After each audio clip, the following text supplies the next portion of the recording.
Hello everyone. So today we are going to discuss OTHM Level 6 Diploma in Business Management. Basically, this level has totally 6 units. The first is about leadership and people management.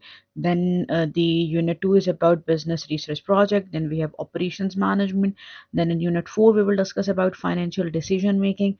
In unit 5 we will discuss about sustainable business practices, and in unit 6 we will discuss about strategic human resource management. So today we are going to discuss the unit 1, that is leadership and people management. So we have the first learning outcome, that is to understand the theories of leadership and people management. And we have the first assessment criteria in which we assess the skills and attributes needed for leadership. So we have different skills and attributes of the leader. For example, visionary thinking, which means that leaders need the ability to envision the future. The second skill is the decisiveness, that the leader has to make the tough decisions. Then the third skill is the emotional intelligence. It is very important for the leader that he should be understanding and empathizing. Then we have the fourth skill, that is communication skill. The leader must be clear, persuasive, and inspiring. Then we have the fifth skill, that is called as influence. So the leader must have the charisma and persuasion to bring others to their side. Now we have the second assessment criteria, in which we evaluate the difference between leadership and management.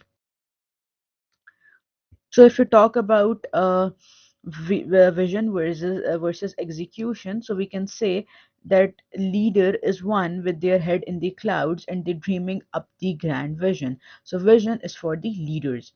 And if we talk about the execution, then it is the management that ensure that vision is translated into the actionable steps. Then the second aspect is about the influence versus authority. If you talk about the leadership, then leadership pulls the people in the charisma and inspiration. So he influences the people. And if we talk about the management, then it's about the authority. Like hierarchy gives them power and they ensure that the tasks are completed. Then we have the third aspect, that is change versus stability. If we talk about leadership, then there is the change. They are the ones who push the boundaries and drive innovation. And if we talk about the management, then we ensure that systems are in place and maintain order. Then we have the other aspect, that is called as people versus process. If we talk about leadership, then it focus on the people, their motivation, development, and engagement. And if we talk about management, then it optimize the workflows, allocate the resources, and monitor the performance.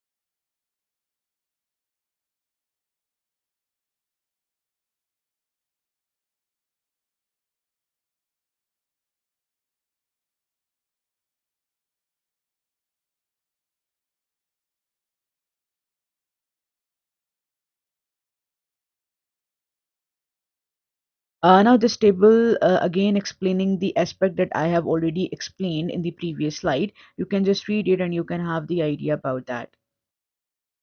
Now we have the third assessment criteria in which we compare and contrast the leadership style for different management positions. So there are the different leadership style in this table for different positions. First, we have the top level management, for example, CEO or president. If we talk about its leadership style, then he must be visionary or transformational. He must focus on the strategy, innovation, and long-term growth. And its role must to inspire others. And if we talk about its decision making, then it must be high level. And if we talk about its interaction, then it is very limited. For example, there is a CEO which can drive the company-wide cultural changes for competitiveness. Then we talk about the second level of management, that is mid-level management. For example, department heads and division managers. So its leadership style includes the democratic and participative. And if we talk about focus, then it must be aligned with the departmental goals of the company. If we talk about role, then it must balance the strategy. If we talk about decision making, then it must be collaborative. If we talk about its interaction, then it must be regular interaction. For example, there can be a department manager who gather the team input for process improvement. Then we have the third level of management, that is called as lower level of management. And leadership style for that type of management is transactional or coaching. If we talk about its focus, then it is day-to-day operations. If we talk about its role, then it must be directly manage employees. If we talk about decision making, then it is quick. It include operational decision and task oriented. If we talk about its interaction, then it is the daily involvement with the employees. And for example, there is some supervisor which use rewards for meeting the team performance metrics.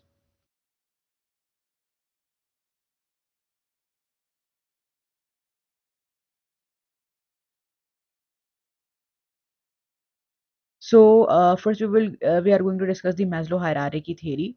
The first step of this theory is the physiological need. These are the basically survival needs, for example, food, water, and shelter. Then we have the safety needs, that is stability and security, for example, job safety and health. Then there is the social needs that are belonging and relationships, for example, teamwork or friendship. Then we have the esteem needs, for example, recognition and respect, for example, achievement, status, and self-esteem. Then we have the self-actualization, that is the personal growth and fulfillment, for example, realizing potential and creativity. Now we have the Herzberg two-factor theory. First, we have the hygiene factor. It basically involves the salary, job security, and working condition. And it does not necessarily motivate, but without them, we can have a real mess. We cannot motivate the employees. For example, human resource managers uses a bureaucratic style to ensure the fair policies. Then we have the motivators. These are basically the real drivers, for example, recognition, responsibility, and personal growth, and they always push the people to go beyond the bare minimum. For example, there is a project management that adopts a transformation style and it inspires the team member by offering growth opportunities. Now we have the other slide in which we discuss the influence of cultural environment within the organization. So first we have the communication style. In a high context culture, we have to read between the lines. And in a low context culture, it's all about clear communication. Then we have the decision making process. Some cultures thrive on consensus, where everyone gets a say before making a decision.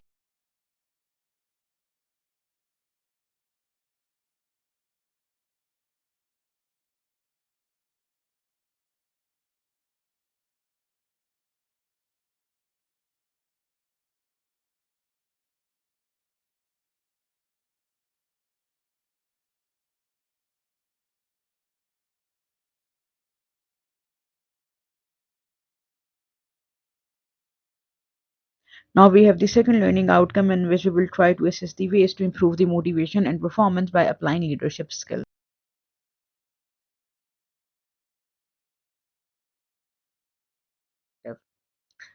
So there are some objectives. For example, implement a system where rewards are directly to the achievement of goals. And you have to build a culture that emphasizes the company's mission and values. You must provide the opportunities for employees to grow. You must foster an environment where open dialogue is encouraged. You encourage employees to take ownership and make decisions. And you must acknowledge and reward employees' effort frequently. Now we have different motivational theories. The first one is the F.W. Taylor theory, that is scientific management theory. Then we have Elton Mayo, that is called as human relation theory. Then we have the Douglas M.C. Groger, that is theory X and theory Y. Then we will discuss Devi Amsland theory, that is theories of needs. Then we have victim room, that is expectancy theory. And then we have William Uch theory, that is theory Z.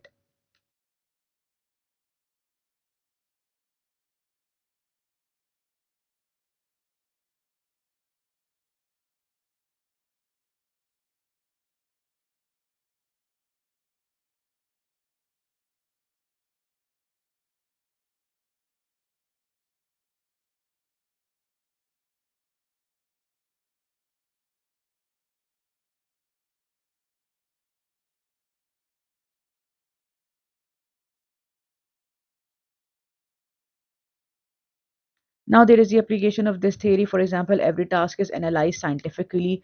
It is the most efficient way to perform that it is established. Employees are paid based on amount of work they complete. Employees always focus on specific tasks to improve efficiency and skill proficiency.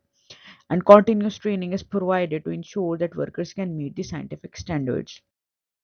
Now we have the Elton Mayo theory, that is also called as human relation theory, and it highlights that workers are motivated not just by money. It is motivated by social factor like feeling valued. Attention to the worker's social needs could significantly boost the morale. Collaboration and teamwork increase the employee satisfaction and productivity. Open and effective communication is key to meeting the social needs. Group dynamics and peer relationship have a significant impact on worker productivity. And creating a supportive and positive environment is very important. Now we have the application of this theory. We have to create a workplace where teamwork is at the core. and actively involve the employees in the decision making process is also important.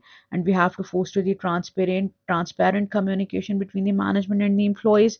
We also have to regularly acknowledge and reward the employees for the contribution, and we must provide the guidance and support from leadership to encourage the employees growth.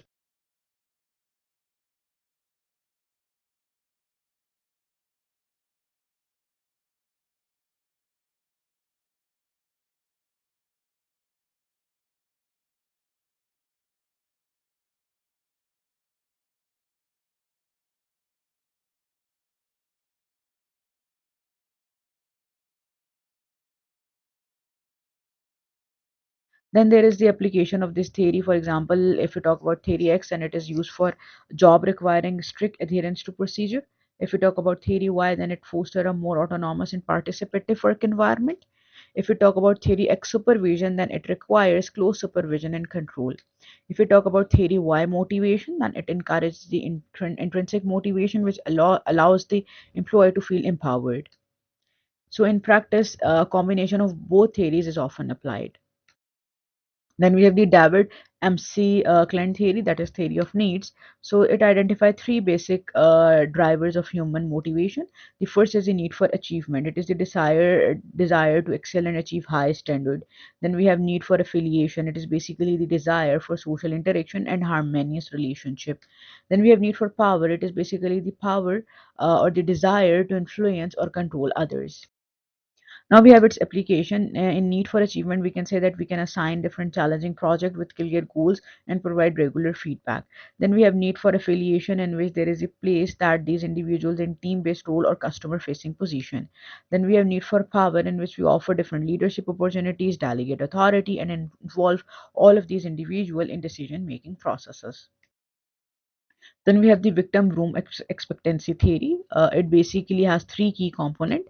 The first one is the expectancy. It is the belief that increased effort will always lead to better performance. Then we have instrumentality. It is the belief that good performance will always be rewarded. Then we have valence. It is the value that an individual places on the rewards. Now, here is the application of this theory. The first is the clear communication. You have to clearly articulate how efforts leads to performance, that is expectancy, and you have to ensure that how performance will be rewarded, that is instrumentality.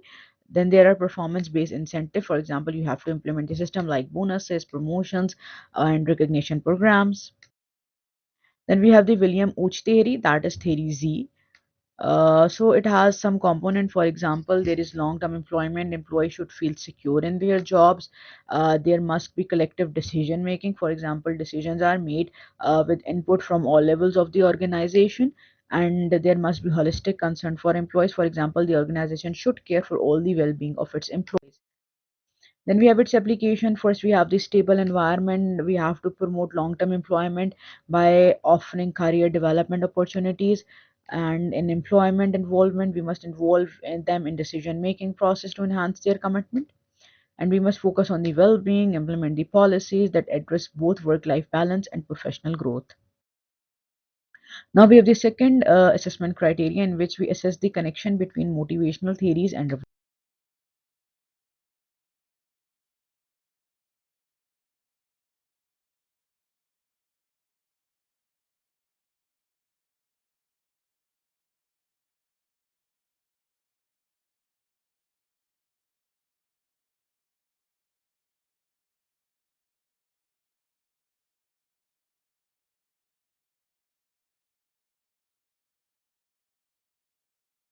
Now we have the organizational culture, that is ethos, values, and mission.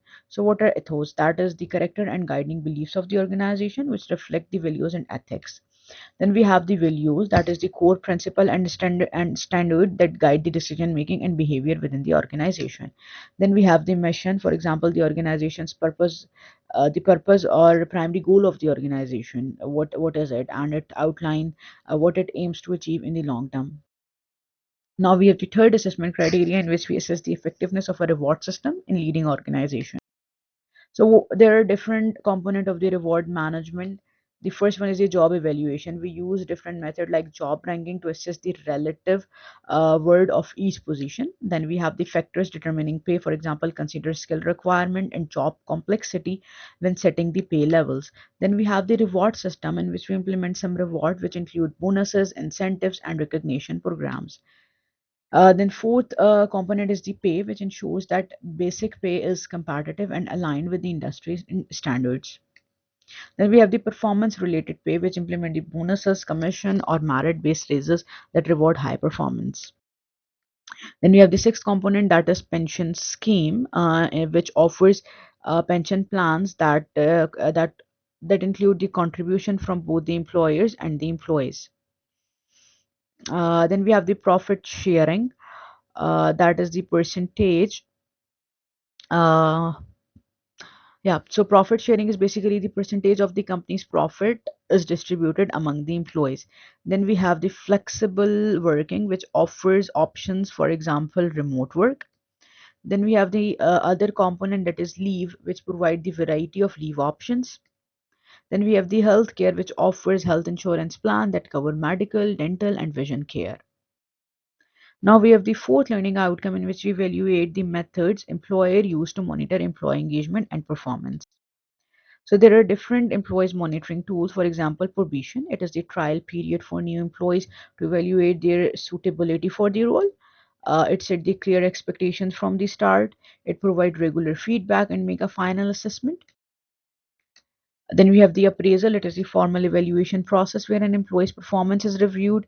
It uses the structured appraisal meetings to discuss the achievements. Then we have the feedback, that is continuous information provided to employees about their performance and deliver timely and specific feedback during one-on-one meetings. Then we have the goal theory. It is about setting the clear, challenging goals that leads to higher performance. It must set the specific and challenging goals for the employees. It makes sure that they align with overall organizational objectives, and it must ensure that employee receive continuous feedback to track the progress. And at last, all the goals should be agreed upon to ensure employees' dedication. And goals should be challenging but realistic. Then we have some smart target. The S stands for specific, which means that the target must be clearly defining the goal. For example, increase the sales by 10% in quarter four. Then we M stand for measurable, which means that we have to ensure that there is a way to track the progress of the goal. For example, using the sales data to measure the increase. Then A stand for achievable, which means that the goal should be challenging yet attainable. For example, a 10% increase might be realistic based on the past performance trend.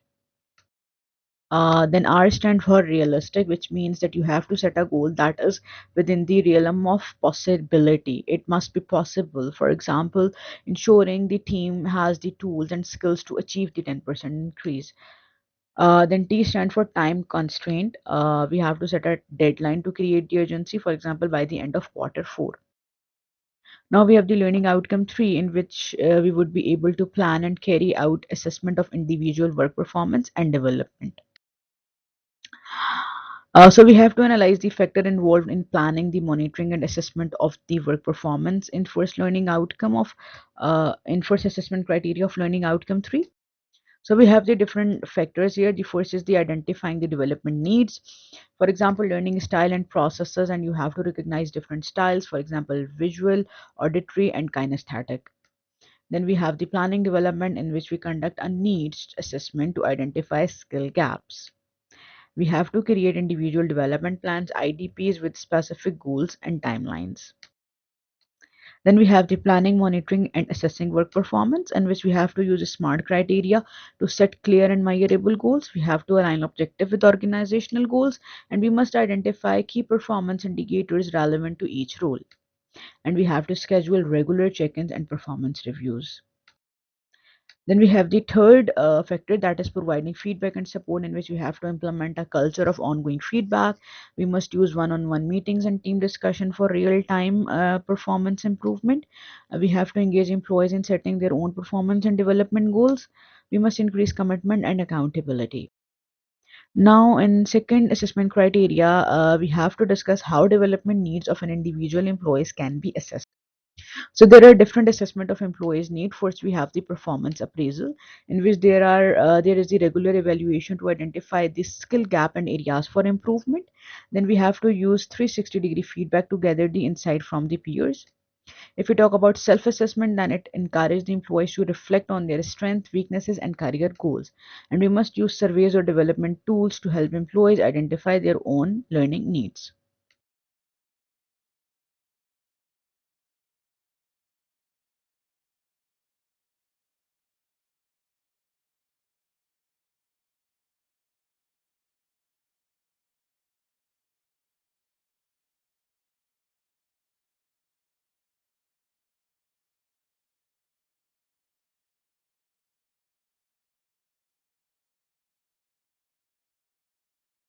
Now we have the fifth assessment, that is application of motivation theories, for example, Maslow and Herzberg, and we have to design the jobs that fulfill the psychological and self-actualization needs. If we talk about MC Groger theory, why, then we have to empower the employees with autonomy and responsibility. If we talk about the sixth assessment, that is empowerment techniques, then you have to encourage decision-making authority at low levels, and you must use job enrichment to provide challenging tasks that promote the growth. Now we have the third assessment criteria in which we evaluate the success of an assessment process.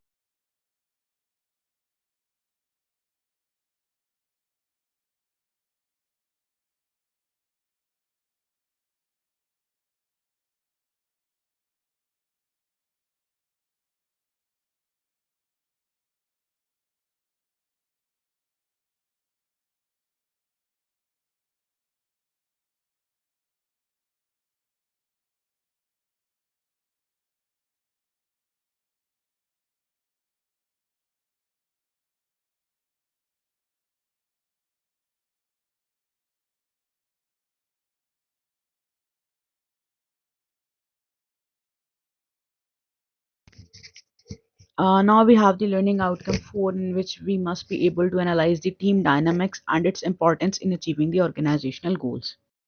For this, we have the first assessment criterion, in which we discuss theories related to team building. So there are different theories. The first one is the Tuckman's stages of team formation.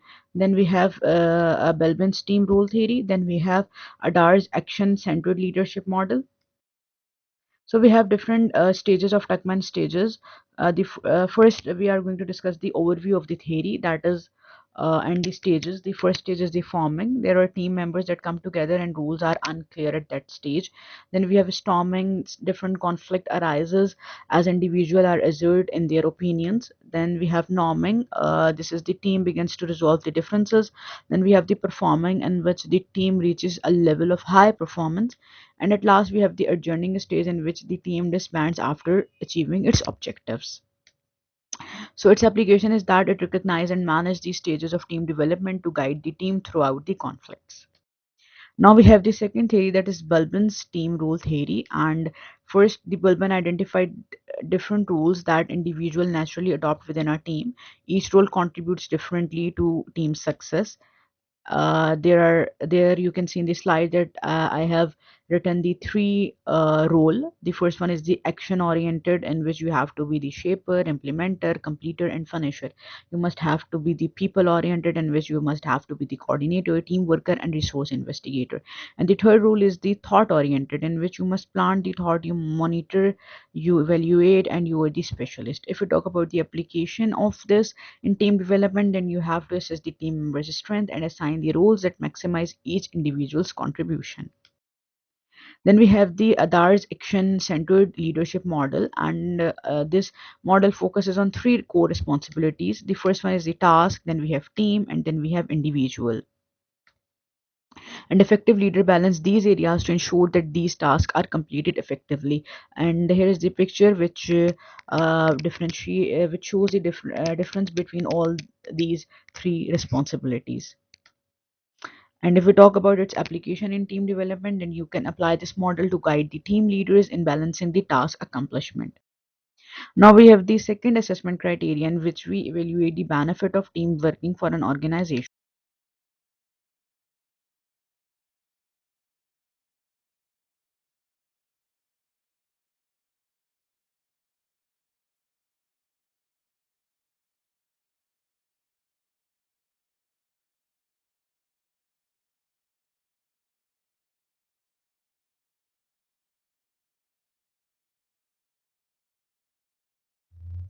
Now we have the benefits of team working. Often or for an organization, there are different benefits. For example, team combines the diverse skill, which leads to more innovative solutions. Working in team foster a sense of belonging and shared purpose, and teams can quickly pool their collective knowledge to make informed decisions.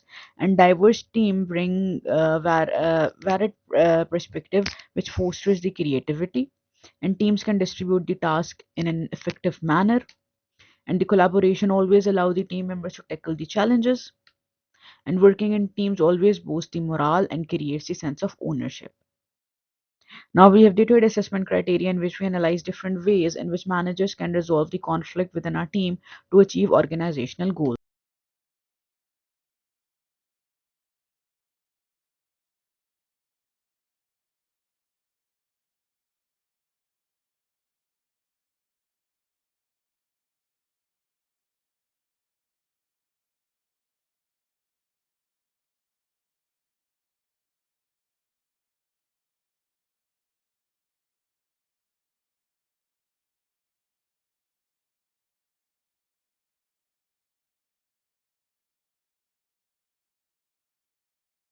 And now there is a supporting conflict resolution through management practices.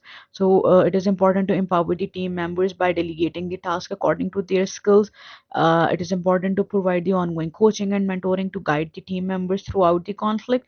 Again, it is important to offer the training session on conflict resolution, communication skills, and teamwork. And it is important to empower the team members by delegating tasks according to their skills, and it is important to guide the team members throughout the conflict. And at last, it again important to offer the training session on conflict resolution, and you have to continuously monitoring all the team dynamics.